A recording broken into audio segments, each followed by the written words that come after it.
Hindi ko akalaing sa ganitong lugar, makakakita pa ako ng ganito kagagandang bituin.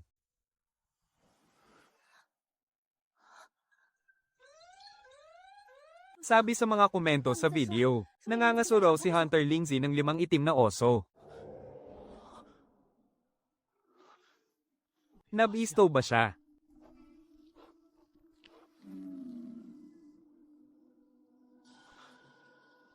Lagot.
Wala nang tunog sa loob. Mukhang tapos na yata. Hindi mo na pwedeng mamatay ang apoy na ito. Kailangan itong mag-alab buong magdamag.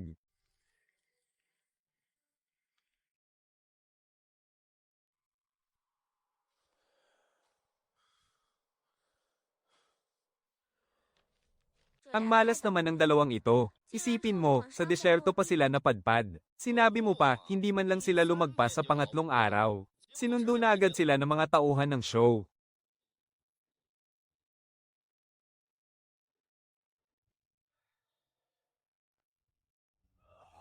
Grabe, nakakamangha rin talaga. Balita ko nga, kinain ng hilaw nitong mama ang butiki. Hayaan mo na ang lasa, pero parang wala talaga siyang alam sa pag-survive sa gubat, di ba? Ang kawawa naman ng kakampi niya. Para lang alagaan siya. Wala na tuloy oras para maghanap ng makakain at maiinom. Walang problema sa tubig ang grupo ni Napay at Bao. Pero hanggang ngayon, wala pa rin silang nahuhuling hayop. Ilang araw na silang hindi kumakain. Hindi naman siguro aabot sa ganoon. Kitang-kita naman ng lahat ang kakayahan nila. Hindi sila mapapantayan ni Lolo Wang. Sa tingin ko, gusto lang nilang makahanap agad ng matutuluyan. Mukha nga talagang nagmamadali sila sa paglalakbay. Iyan nga. Ang diskarte nila ay maghanap muna ng maayos na matutuluyan. Pero ang magutom ng 3 araw ay sagad na. Sa palagay ko, susubukan nilang maghanap ng makakain bukas. Dahil kung hindi, biglang hihina ang katawan nila. Ganoon ba? Ilalabas na raw ng pamunuan ng listahan ng rankings. Sakto, para malaman natin ang kalagayan ng ibang grupo.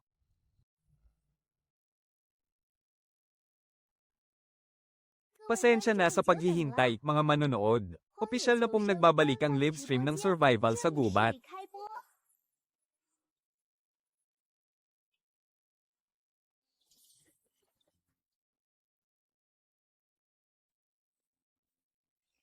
Tuwing alas 8 ng gabi, ay ibibigay namin sa inyo ang pinakabagong ulat tungkol sa lagay ng survival ng lahat ng mga kalahok. Una sa lahat, tingnan natin ang ipinakita ng bawat grupo ngayong araw.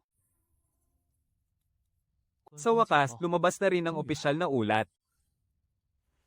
Mabilis ang naging takbo ng mga pangyayari nitong nakaraang 3 araw. Kaya pala ngayon lang nila ito inilabas. Siguro gusto muna nilang makakuha ng sapat na datos. Hello sa inyong lahat. Ako ang inyong host para sa araw na ito, si Xiao Tuan. At ako naman si Dame Ear. 3 araw at gabi na ang lumipas sa ating Wilderness Survival Show. Kaya naman, naghanda ang production team para sa mga manonood sa buong mundo ng isang opisyal na ranking. Ang ranking na ito ay ibinatay sa grado ng 10 survival expert na nagbigay ng kani-kanilang average score. Pero bago natin ay lahad ang listahan, ipakikita muna namin sa inyo ang mapa ng lugar kung saan sila kailangang mabuhay.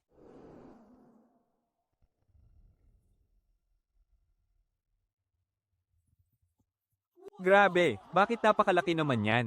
Ito ay isang bagong diskubreng isla na walang nakatira. Napakalawak nito at puno ng iba't ibang uri ng anyong lupa at kagubatan. At ngayon, oras na para tingnan ang rangkang ng mga kalahok. Magsisimula tayo mula sa pinakahuli, ha? Ang nasa huling pwesto ay si kuya na kumain ng hilaw na butiki. Hahaha, pangatlo sa huli sina Wampampam at Luo Zoener. Nakakahiya naman. Pang-ikalabing-apat naman ang elite soldier na si Wu Zonlang at ang combat medic na si Shen Xiaoyu. At pang-ikalabing-lima ang mountaineer na si Yu Ziying at ang martial artist na si Hong Xiaolong. Hi! Mukhang tina-target yata ng mga lobo si Kuya Elite Soldier natin, ah. Tingnan naman natin ngayon kung anong pwesto nakuha ni na Lu Xiao at Lindsay. Susunod naman ang pang-5 hanggang pang-10.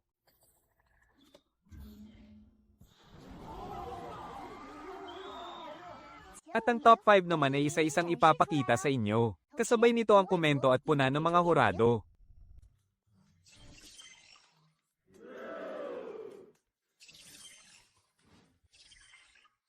At ngayon, ang susunod nating iaanunsyo ay ang nakakuha ng pangalawang pwesto sa patimpalak na ito. Bigla akong nawala ng antok. Si Lu Xiao ang nangunguna, ano kayang sasabihin ng mga hurado? Dali, lumabas na kayo, ngayon lang ako nasabik makinig sa mga daldal ng mga hurado. Batiin natin si Lu Xiao. Congratulate din natin ang bansang Shenzhou dahil nakuha natin ang top 2. Kung hindi lang ako naging fan ni Lu Xiao kamakailan lang, iisipin ko talagang may lutuan na nangyayari sa palabas na ito. Gumamit kaya sila ng supernatural na kapangyarihan para mabago ang ranking ng palabas. Napakahusay ng ipinakita ng dalawang grupo. Tingnan natin ngayon kung ano ang masasabi ng mga hurado. Pagdating naman sa pagkain, karamihan sa mga huli ng grupo sa gubat ay maliliit na hayop lang tulad ng mga squirrel. Marami nga silang protina, pero kulang naman sa taba, at halos walang carbs. Sa wild, hindi sapat ang ganitong uri ng diet. Ang pangunahing pagkain naman ni Lu Xiaozo ay isda, kaya sapat ang nakukuha niyang taba at protina. Ito ang pinakamagandang mapagkukunan ng karne sa wild. Bukod pa rito, ang mga pinitas na berry at ugat pananim ni Zhao Jijing ay nagbigay sa kanilang dalawa ng kahit kaunting carbohydrates at iba pang mahahalagang sustansya. Mas marami nga ang karne ng oso kumpara sa isda, pero mahirap mag-imbak ng pagkain sa gubat. Hahaha, nakalimutan ko palang wala silang ref doon. Hanggang dito na muna ang ating live stream para sa araw na ito. Magkita-kita ulit tayo bukas ng alas 8.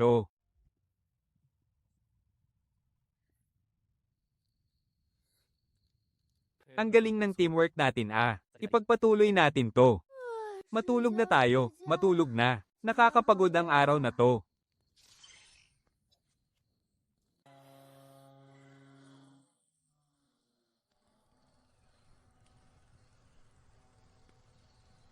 Inilihis na naman nila ang camera. Fahaw, anong ginagawa mo?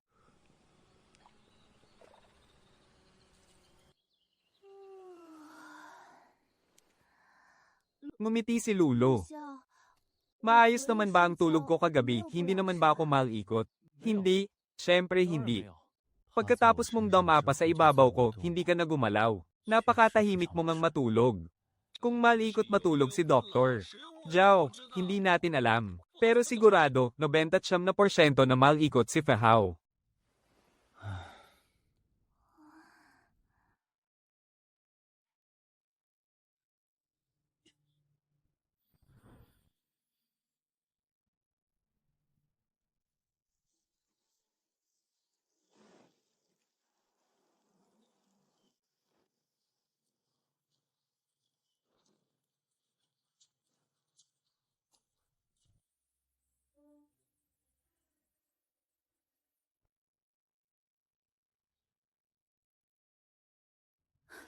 Bakit? Anong nangyari?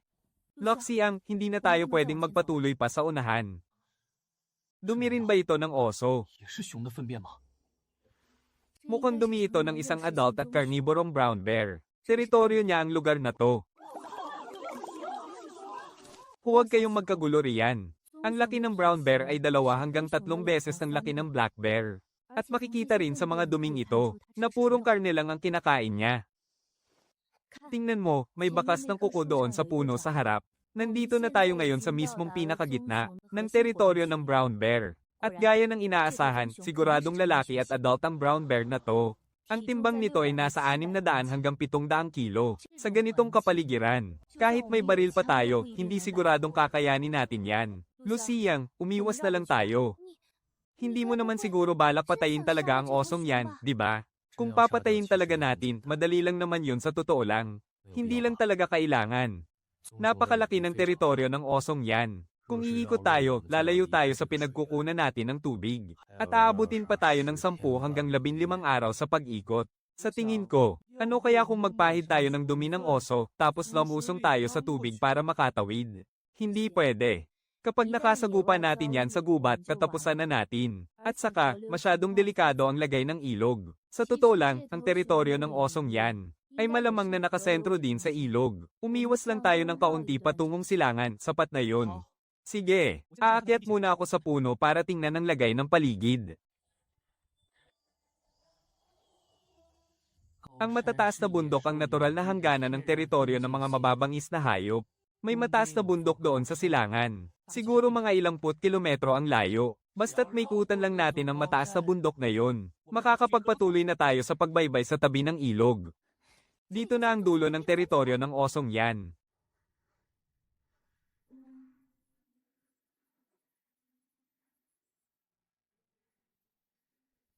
Sapat na to. Babalik tayo rito mamaya para manghuli ng makakain natin sa hapunan. Sa ngayon, maghanap muna tayo ng pansamantalang matutuluyan. Ang ganda ng lugar na to. Ito na talaga ang pinaka-ideal na lugar para tirhan.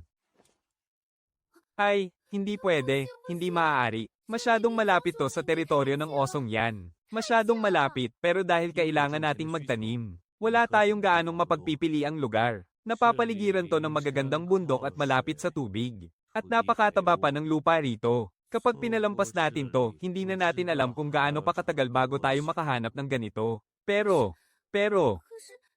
may gumagala pa ring oso rito, Kapag naglakas loob na guluhin tayo ng osong yan, papatayin natin siya at kakainin natin ang karne niya. Ang mga tao, kaya narating ang kasalukuyan nating estado ngayon, ay hindi dahil sa pag-atres o pagpaparaya kailanman, kundi dahil sa pakikipaglaban natin.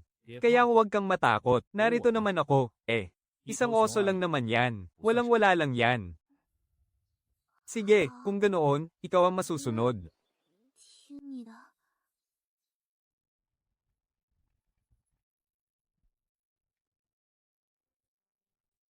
Dati, kahit na mataba ang lupang ito, pero wala naman tayong mga kagamitan pamputol. Ang hirap yatang linisin ng mga ligaw na damo at puno na to, di ba? Magandang ideya, ganoon lang ba talaga ka-simple yun? Kung ganoon, pwede na tayong magsimula bukas ng umaga. Sabihin mo ng malakas. Ano ba talagang magandang plano ni Dr. Zhao? Nako, hindi ko muna pwedeng sabihin sa inyo yan. Malalaman nyo rin bukas ng umaga. Mga minamahal naming manonood, maligayang pagbabalik sa ating opisyal na livestream para sa Wild Survival. Ngayong gabi, tututukan natin ang ilang mga tanyag na kalahok na talagang sinusubaybayan ng lahat. Ang kanilang mga diskarte ang magtatakda kung saan patungo ang kanilang laban. Narito na ang opisyal na ulat. Sa wakas, lumabas din. Dahil mabilis ang naging takbo ng mga pangyayari nitong unang 3 araw, ngayon lang nila ito inilabas. Malamang na gusto muna nilang makalakam ng sapat na datos. Sa mga kuhang ito, makikita natin ang naging epekto ng magkakaibang diskarte na nagdulot sa mga kalahok ng malaking pagkakaiba sa kanilang kasalukuyang kalagayan. At ngayon, tingnan natin ang pinakabagong ranking ng mga puntos sa survival. Siya Erda, dapat samantalahin mo ang pagkakataong ito para maging opisyal na ang relasyon nyo ni Zhao Zixen. Ang hirap kong pinagplanuhan ng pagkakataong ito para sa iyo bilang ama mo. Bakit hindi mo man lang alam pahalagahan? Bakit ba ako nagkaroon ng anak na kulang sa isip at napakahangal na? Baboy.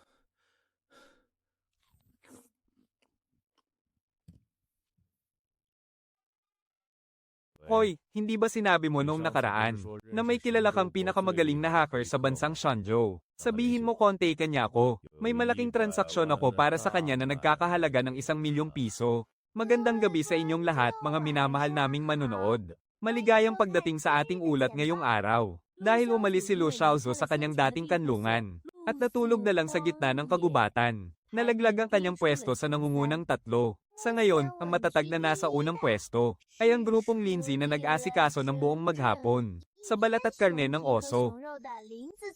At ang nasa pinakahuling pwesto sa rangkang ay ang kalahok mula sa bansang Sansan. Isang malaking panghihinayang. Ang kalahok na si Sansan Guo dahil sa pagkain ng hilaw na butiki, ay nagkaroon ng malalang sakit at tuluyan ng pumanaw. Mga kalahok, dapat kayong maging maingat ng husto sa mga panganib sa kagubatan. Ang huling dalawang kalahok mula sa Shenzhou na sina Wang Pampang at Luo Zuer. Sa tingin ko, mas mabuti pang maghiwalay na muna tayo ng landas. Anong ibig mong sabihin? Iniisip mo bang pabigat ako sa'yo? At ngayon mo pa talaga sasabihin yan? Gusto mo bang isisi sa amin ang lahat? Leyes, lumayas ka ngayon din. Sinasabi ko sa inyo, akong si Wang Pampang. Mas malakas ako kapag nag-iisa. Sikat pa lang ng araw, aalis na ako. Lumayas ka na ngayon din. Bakit? Bahay mo ba to? Sa ganyang pag-aaway nilang dalawa, mapapahamak sila maaga o huli. Sayang naman. Hindi man lang nila napanatili ang unang pwesto. Ayos lang yan, talagang magulo pa ang sitwasyon sa mga unang araw. Pagkalipas ng kalahating buwan, magiging maayos din ang lahat. Kumain sa iisang kaldero, matulog sa mainit na kumot. Oras na para magpahinga.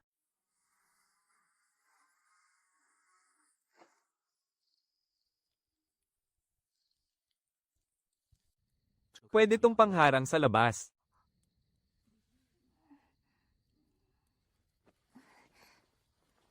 Dito na lang ako matutulog.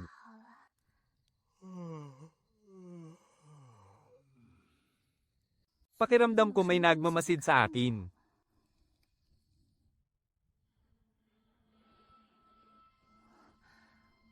Sa wakas, naintindihan ko na kung bakit kailangan talaga natin ng masisilungan. Teka, Lu Xiao. Ikaw. Tulog ka na ba?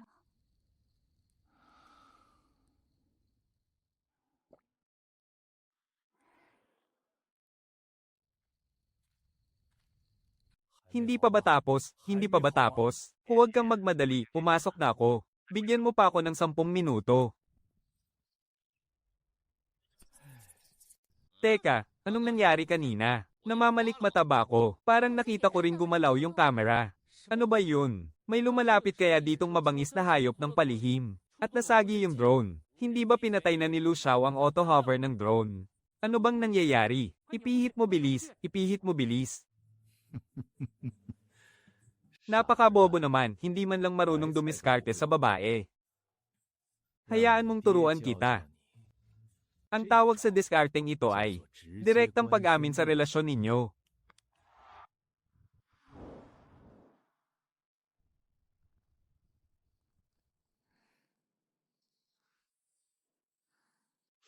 Ha? Haha, sorry na po, nagkamali talaga ako.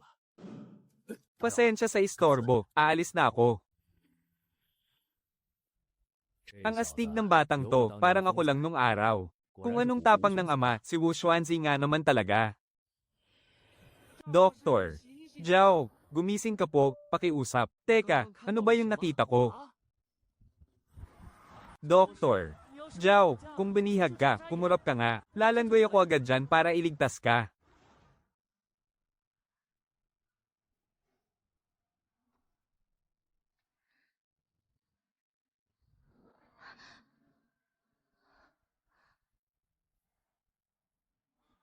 Huwag kang gagalaw.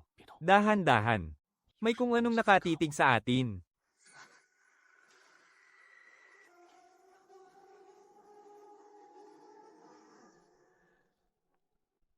Napakadelikado nito. Masyado akong naging kampante. Unti-unti kang tumayo. Dahan-dahan lang ang galaw mo. Sige na, hipan mo ang apoy. Buhayin mo ulit ang apoy.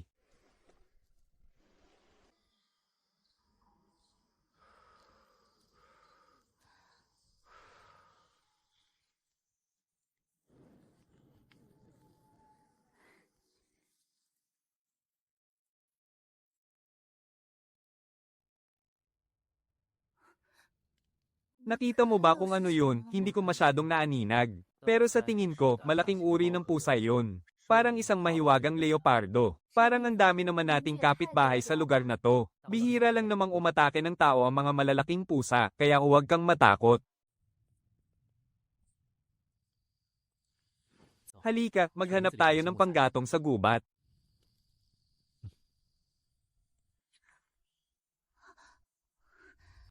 Mahilig mang-abang at biglang sumalakay ang mga malalaking pusa. Baka kasi hindi pa yon nakakalayo.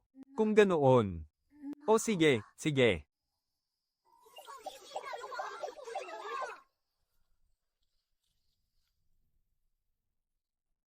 Tara na.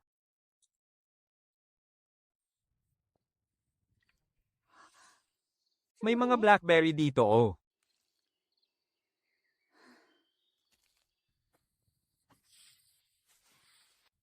Sige, silaban mo na.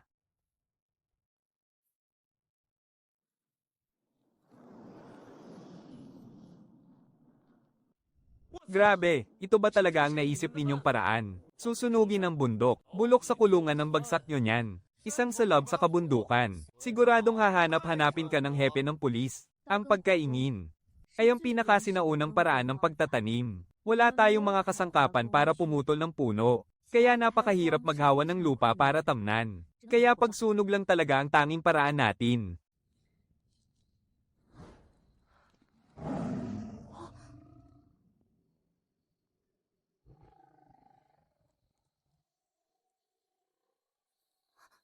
Snow leopard.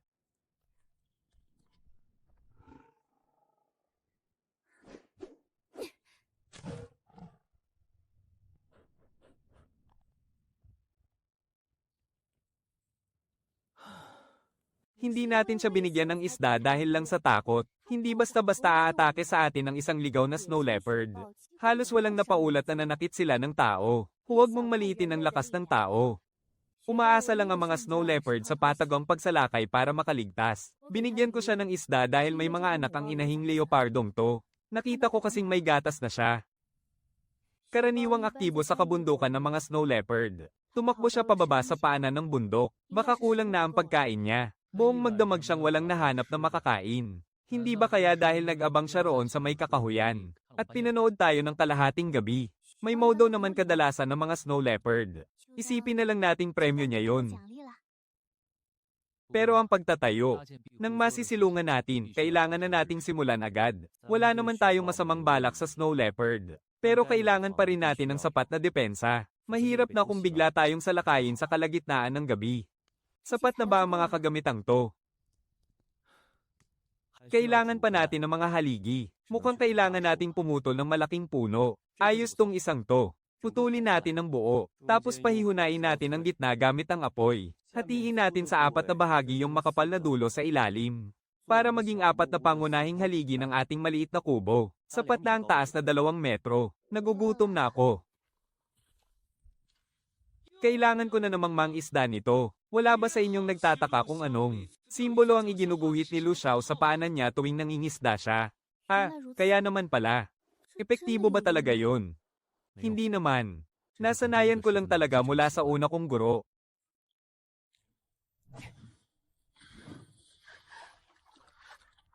Ayos, ang isang isdang pike na to, may 4 hanggang 5 libra siguro ang bigat. Wow, nakahuli na naman ng isa, tara na.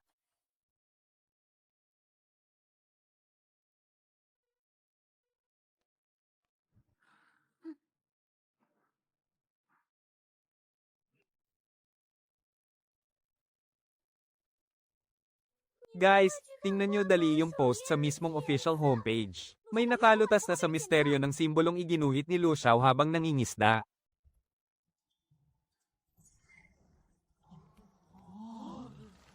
Wow, talaga palang.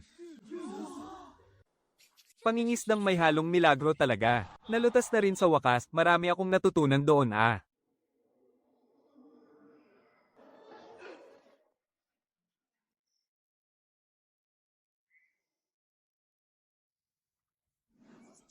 Kahit pa ang kagamitang nagkakahalaga ng 5,000, kaunti lang ang nahuhuli.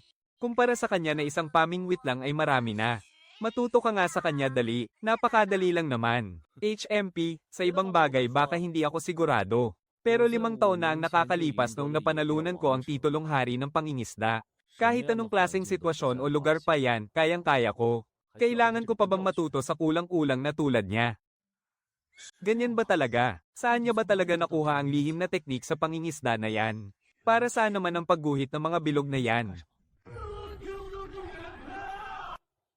Alam ko na naman ang lihim na teknik na yan sa pangingisda noon pa. Subalit, ang pinakamalupit na teknik sa pangingisda ay matagal ko ng kabisadong kabisado. Tingnan nyo na lang, abangan nyo. Ganoon pala yun. Ang galing, iba talaga kapag si Jin Zoncheng. Kung ang kulang-kulang na teknik nga ay nakakahuli na ng puting bison. Nauri, paano pa kaya ang kumpletong teknik ni Jin Zoncheng?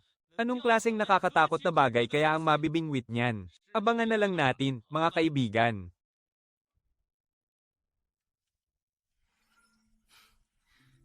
Hindi naman sinabi ni Guro na bawal ipasa ang teknik na to. Isa lang naman itong simpleng nakasanayan. Dahil sinabi niya yan, ang masasabi ko na lang din ay abangan natin ang mangyayari.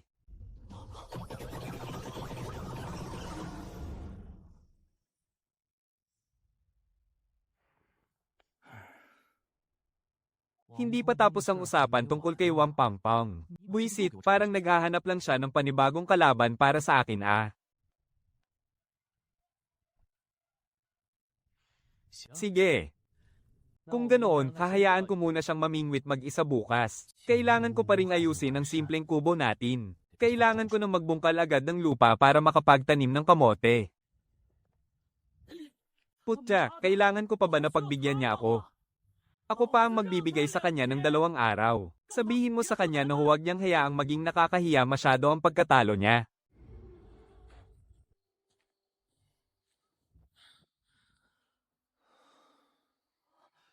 Hindi ka ba mangingisda ngayon?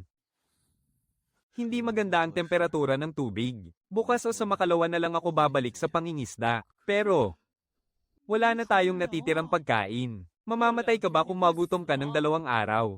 Kung hindi, edi magtiis ka sa gutom.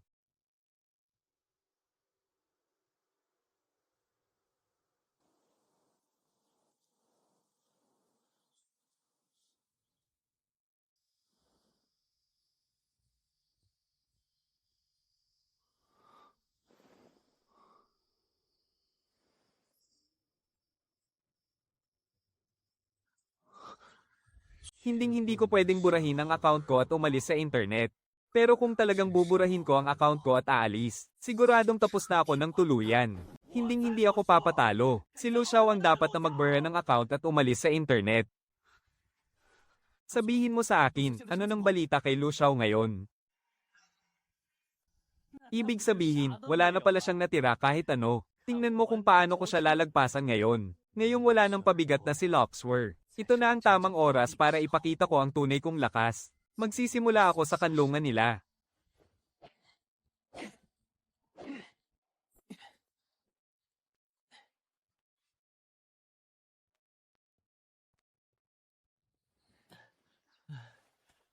Wow! Sa loob lang ng isang umaga, nakagawa na agad ng masisilungan. 4 na poste pa lang ang naitatayo natin.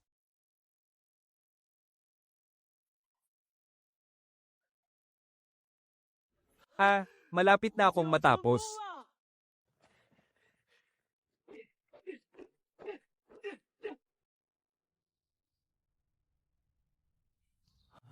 Napakabagal naman kung gagamit lang ng 10 piraso para magtayo.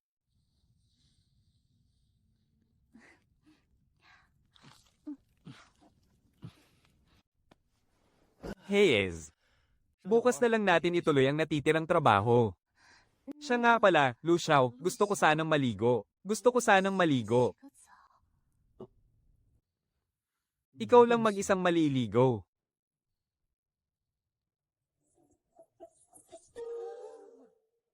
Sobra naman kayo.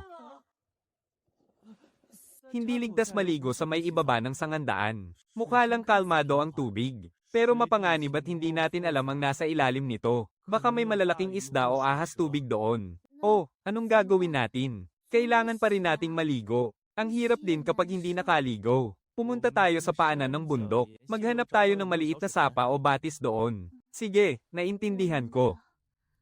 Ako na lang ang maghahanap. Hindi pwede, may mga snow leopard sa bundok na ito. Mapanganib kapag nag-iisa ka lang.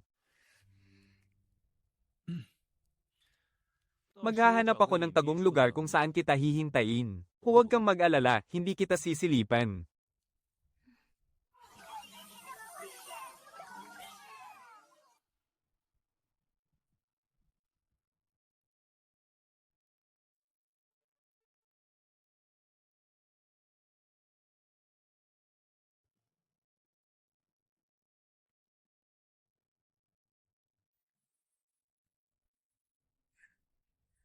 Ligtas naman dito. Pwede ka nang lumusong sa tubig. Doon lang ako sa tabi uupo. Sige na, maligo ka na nang walang alalahanin. Tawagin mo lang ako kapag may panganib. Naitakip ko na ang camera, kaya huwag kang mag-alala. 放心， Tapos na akong maligo, ikaw naman ang sumunod. Sige na.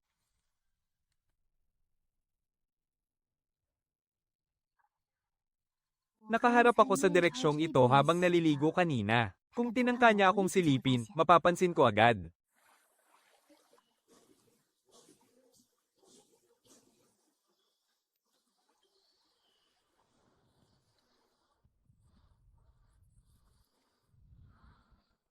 Sino?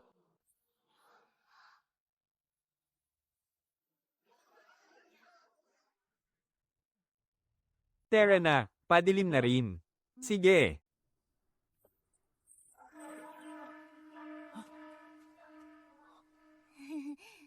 Kanina pagbalik ko, sabi rin nila sinisilap mo raw ako. Huwag kang maniwala sa kalokohan nila. Walang katotohanan ng mga komento sa chat, hinding-hindi ko gagawin yun. Tingnan mo, ang daming tuyong lumot na nakasabit sa mga sanga ng pino.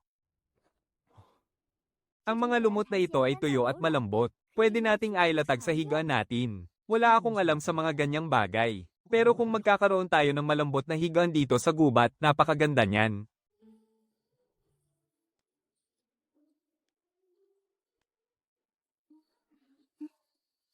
Para saan naman ang mga sanga ng pino? Pulang pino ito. Pwedeng gawing tsa ang mga dahon ng pino. Pampadagdag ito ng sustansya. Nakakapawi ng pamamaga at nag-aalis ng lason. Napakahalagang bagay ng mga yan sa kagubatan. Pero hindi lahat ng dahon ng pino ay pwedeng ilaga at inumin. Lalo na yung mga nasa lungsod. Baka magkaproblema ka kapag ininom mo yun. Ha, may natutunan na naman ako. Huwag mong sabihing seryoso mong iniisip na may pipita sa atin ng dahon ng pino para lang inumin.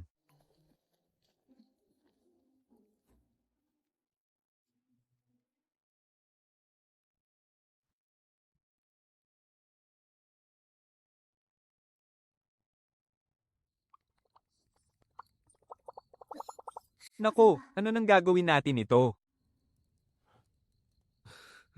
Doon ka muna matulog sa kama mamayang gabi.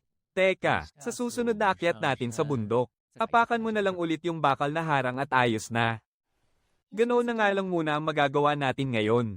Hayaan mo na nga, pabayaan mo na. O sige, ganoon na lang ang gawin natin. Bukas, tatapusin muna nating ayusin ang silungan natin. Pagkatapos, bubungkalin natin ang lupa. At magtatanim muna tayo ng kamote, ayos ba? Oo, madaling mabuhay ang mga kamote. At mabilis din silang lumaki. Magtanim muna tayo ng kamote. Ay, oo nga pala, tila pangatlong araw na ngayon. Kumusta na kaya si Lola Wang? Napakasarap naman ng ganitong buhay. Nararamdaman nyo rin ba?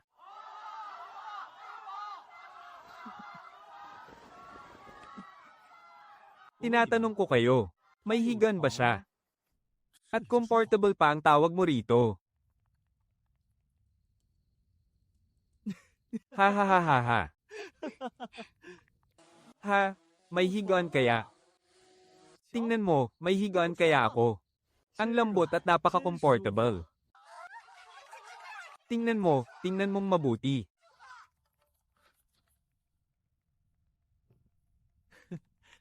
Ilang beses kumain si Wang Pampam ngayong araw. Ako muna, 2 beses akong kumain ngayon. Siguro nasa 4 na ng karne ng isda yun. May pagkain, may inumin, at nakakatulog pa ng mahimbing. Napaka-comfortable talaga. Ha ha ha ha ha ha ha.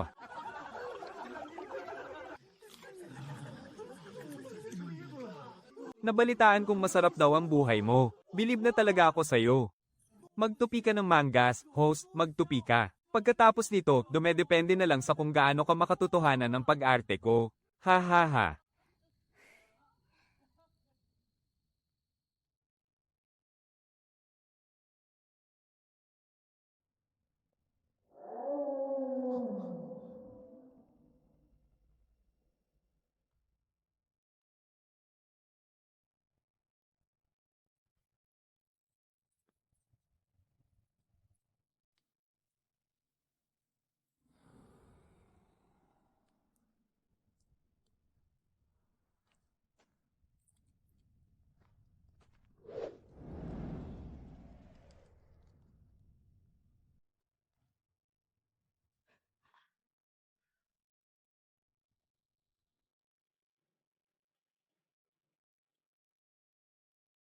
Ano bang magandang paraan para dito? Mukhang kailangan nating gumawa ng gawang bahay na pantaboy ng hayop. Hindi naman ganoon kaseryoso. Medyo may galang naman ang inang snow leopard ngayong gabi. Ang biglaang pagsugod ng totoong kilos ng pag-atake. Pero nagparamdam muna siya para ipaalam sa atin. Parang isinuko na rin niya ang kanyang huli. Sa palagay ko, ang habol niya ay ang mga isda natin.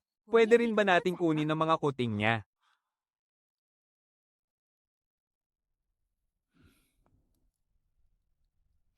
Sigurado ka ba riyan? Masyado yata yang mapanganib. Maliit lang ang tsansa natin sa inang leopard. Pero may 50% tsansa tayo sa kuting. Magandang gabi sa inyong lahat mga manonood. Welcome sa ating opisyal na ulat ngayong araw para sa Wilderness Survival. Si Lindsay pa rin ang matatag na nangunguna sa standing. Kahit na mahigit 70% ng karne ng oso ang nasira dahil sa problema sa pag-iimbak. Dahil sa natirang karne at 5 balat ng oso, napanatili pa rin niya ang unang pwesto. Matapos ang 2 araw na paghahanda ni na Master Bao at Brother Pai. Mabilis silang umakyat sa nangungunang 10. Mayroon silang matatag na pagkukunan ng tubig at apoy. Magandang lokasyon ng tirahan, mabilis na pagpapatayo ng kampo, at mahusay na kakayahan sa pangangaso. Nakahuli pa nga sila ng isang maliit na kambing ngayong araw. Habang si Lu Xiaozu naman kahit nagpakahirap magtayo ng maliit na kubo. Bumagsak naman sa ika-8 pwesto ang kanyang ranggo. Ayon sa pagsusuri ng mga hurado, ang dahilan nito ay ang mapanganib na kapaligiran sa paligid ng kanyang tirahan. Kasama na ang madalas sa pagbisita ng mga snow leopard at ang mga brown bear na umaaligid sa malapit. Kaya naman hindi na ito nakapagtataka. Matulog na tayo.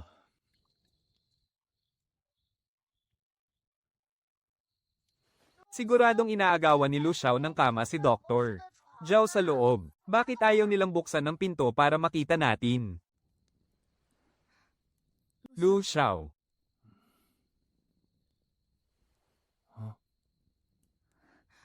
May tatanong lang ako sa'yo. May girlfriend ka na ba? Wala. Bakit? Gusto mong malaman? Wala naman, na-curious lang ako. Pero nagka-girlfriend ka na ba dati? Wala rin. Kontento ka na ba sa sagot ko? Sige, magandang gabi.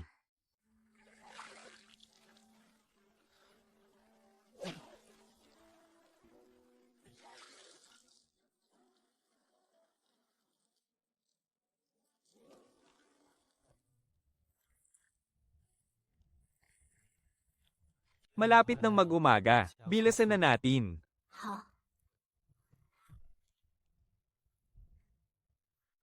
Hi! Sa ganitong paraan, sa wakas, tapos na rin ang masisilungan natin, di ba?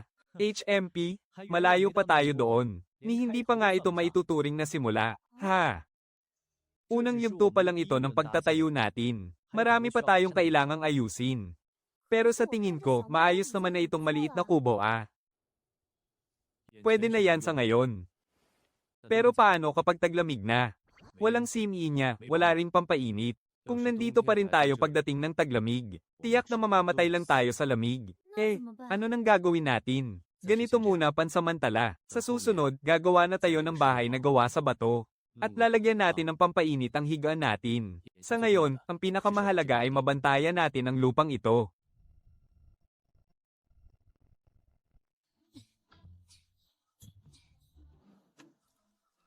Uling ito. Zhao Gigi, ipunin mo ang lahat ng uling na ito. Loxi ang, bilis, tingnan mo to. May bahay ng kuneho rito. Siguradong luto na sa apoy ang kuneho sa loob ng lungga. Hukayin natin para makain natin.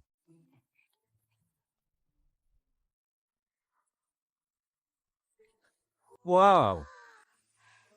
Wow!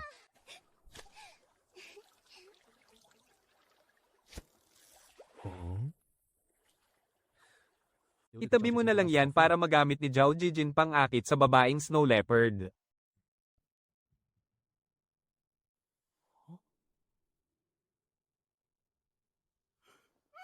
Gusto ko nang umuwi. Gusto ko nang umuwi. Tagabantay. Naririnig niyo ba ako? Gusto ko nang umuwi.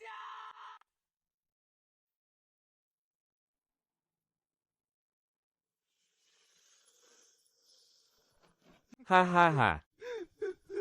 Ha ha ha. Ay demanda ko kayo.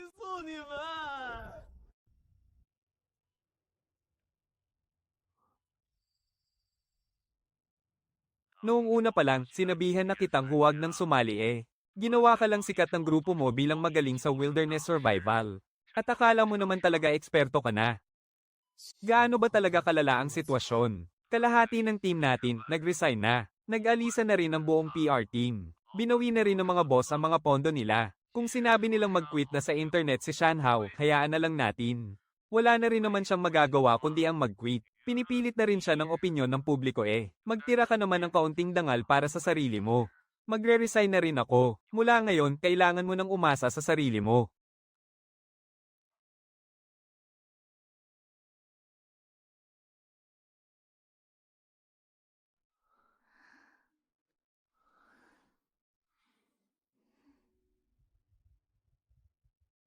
Hanggang dito muna tayo ngayong araw.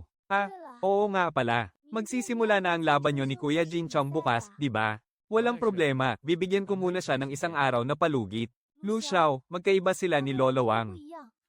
Masyado silang agresibo ngayon. Pangalan lang ang titulong hari ng wild fishing na yan. Kahit bigyan ko pa siya ng 5 araw, sigurado pa rin akong mananalo ako.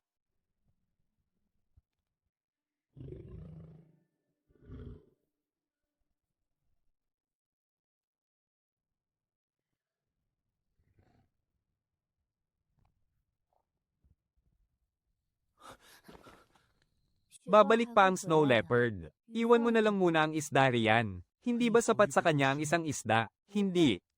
Higit sa inaakala mo ang kailangang pagkain ng isang snow leopard. Kahit 10 isda pa, hindi pa rin sapat sa kanya. Huwag kang gagalaw. Wow! Magandang gabi sa inyong lahat, maligayang pagdating sa balita ngayong araw. Matatag pa ring nasa pang-8 pwesto ang grupo ni Lu Xiao. Agad namang umakyat sa pang-7 pwesto ang grupo ni Pai Yebao.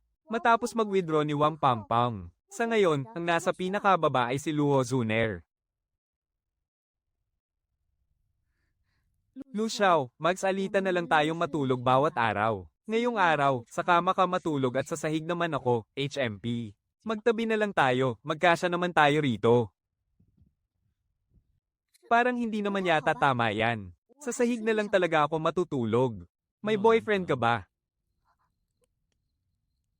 Wala. Oh, ano naman ang kinatatakutan mo? Dito sa kagubatan, limitado lang ang mga kagamitan natin. Huwag ka nang mahiya. Sige, pero bawal kang malikot ha. Sige, usapang marangal to.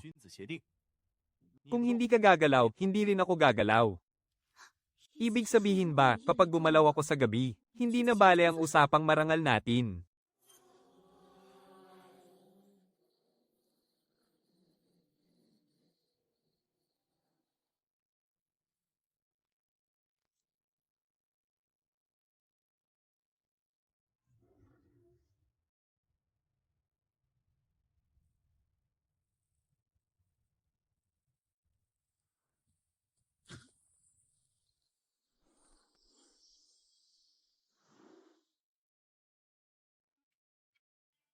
Huwag kang mag-alala, napaka-inosente mo talaga. Hindi magtatagal, malalaman din ng lahat kung sino talaga ang totoong hari ng wild fishing.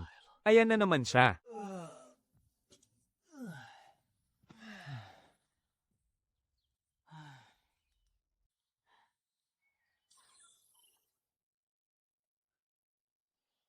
Hindi ko kailangan ng palugit mula sa kanya. Halata namang nagdadahilan lang siya dahil takot siyang matalo. Kung hindi siya susuko, hindi rin ako susuko. Papatunayan ko sa inyo para wala na kayong masabi. Sira ba ang ulo mo? Sige na, mangisda ka na dun. Kailangan nating kumain pareho. Kung hindi, ikaw ang mag-ayos ng bahay at ako ang mangingisda. Ilang beses ko bang sasabihin sa'yo na hindi ako marunong mag-ayos ng bahay? Ikaw ang eksperto sa pagpapatayo, kaya ikaw ang bahala sa silungan natin. Ako naman ang bahala sa pagkain. Kumagit na naman sa pain si Jin Chengzon. Grabe, nakakatawa talaga ang reaksyon ng kakampi niya, mamamatay ako sa tawa. Mula sa blind date, umabot na sa pangingisda ng magkasama. Hindi talaga sila pinagbigyan ng mga pulis. Nagsimula na ang pangingisda. Ganoon pala yon. Isa tong malaking biro. Kung ganoon, hindi na ako kailangang magparaya. Sige, tara na, mangisda na tayo. Pinagbigyan ko na si Lu Xiao ng isang araw. Opisyal nang nagsisimula ang laban.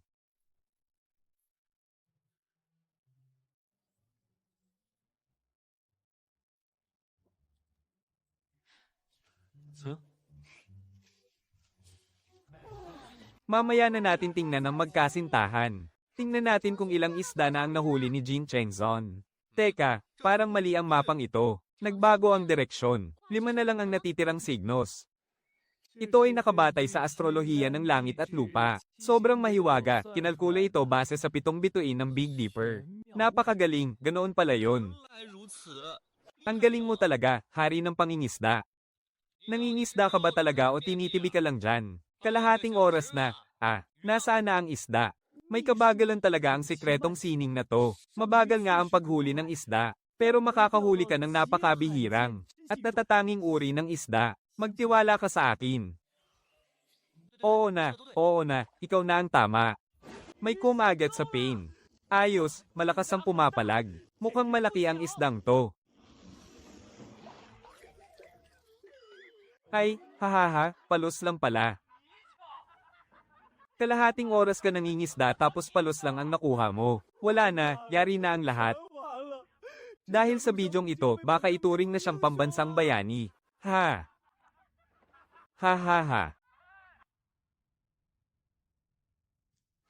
Basta ibaon mo lang ng ganito. Hindi kailangang masyadong malalim.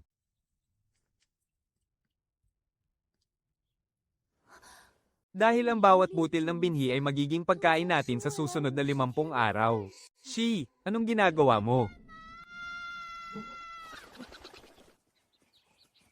Lu Xiao, dali, tulungan mo akong hulihin tong pugo. Kundi, baka hukayin ng buong pugad ng mga pugo ang mga binhi natin.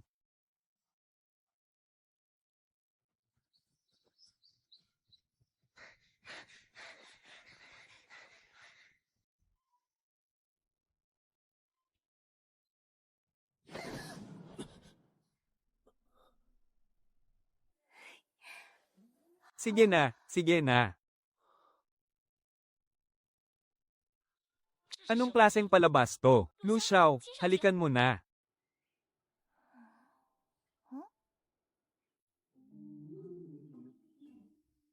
Oh, ha. Ano nga ulit yung sinabi mo? Babaeng pugo ang isang to. Ang direksyon niya, papunta talaga rito. Kapag sinundan natin ang daang ito, baka mahanap natin ang pugad ng mga pugo. Ang galing, sama-samang mamuhay ang mga pugo. Kapag nahanap natin ang pugad, may hapunan na tayo. Hala, bakit may dugo?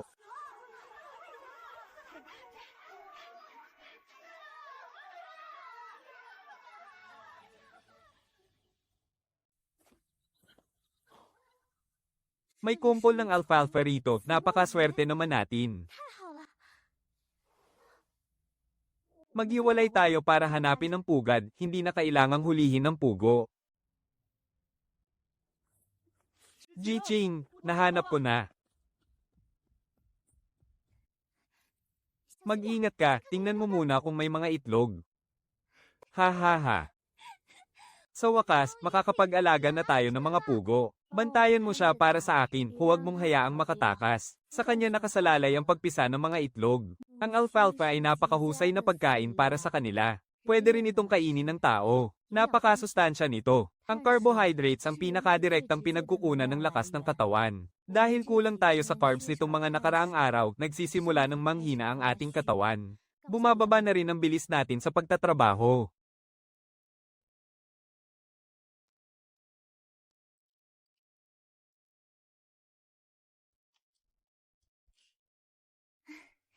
Kung ganoon, sa'yo ko na ipagkakatiwala ang mga natitirang kamote. Walang problema, may dala akong tanghalian. Wei Zong, kahit tayo pa ang kainin nyo, baka hindi pa rin kayo mabusog. Ayoko na. Gutom na nga ako, tapos magtatrabaho pa ako araw-araw. Simula bukas, ako ang mangingisda at ikaw ang magtatayo ng bahay. Hindi pwede, hindi pwede. Naglalaban kami ni Lu Xiao ngayon. Dahil hindi nangingisda si Lu Xiao ngayon, kaya nanguha lang ako ng kahit ano. Bukas, magtutulungan kaming dalawa. Tiyak na makakahuli kami ng ikakamangha ng lahat. Napakalaking isda. Ganito ang tunay na pakikipagsapalaran sa gubat. Isang maliit na hito lang ang pagsasaluhan ng dalawa, pero nagagawa pa rin nilang ngumiti sa kabila ng hirap.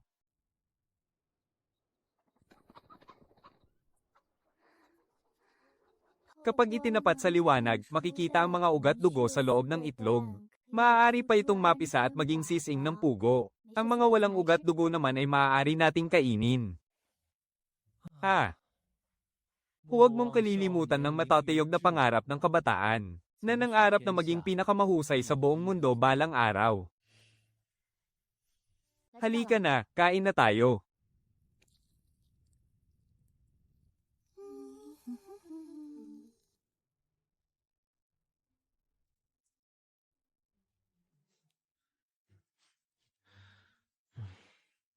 Sa tingin mo, gaano kayang kamote ang money natin dito? Sa bawat mo ng lupa, kaya nitong mag-ani ng hanggang 6,000 gin ng kamote. Ngunit dahil mabilis anihin ang uring ito, at kulang tayo sa makabagong pagsasaka, tinatayang nasa 3,000 hanggang 4,000 gin lang ang aktwal na money bawat mo. Gaano kayang kamote ang kayang kainin ng isang tao sa isang araw? Kung malakas magtrabaho, siguro mga 3 hanggang 4 na gin sa isang araw. Pero kung may isda at iba pang pagkain, mga 1 gin na lang kada araw. Ganoon lang ba karami? Kung ganoon,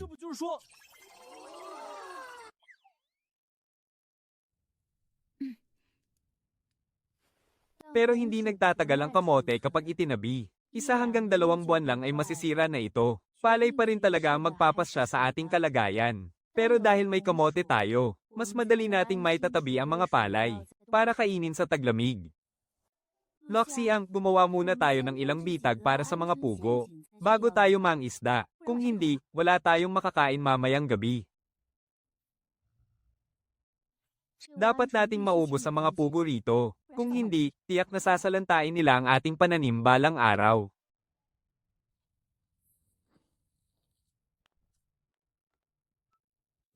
Napakasimple naman ng bitag na ito. Hindi man lang may kukumpara sa mga ginagawa natin sa gubat. Basta gumagana, ayos na yon. Magdagdag pa tayo ng 1 pakete ng maanghang na snack.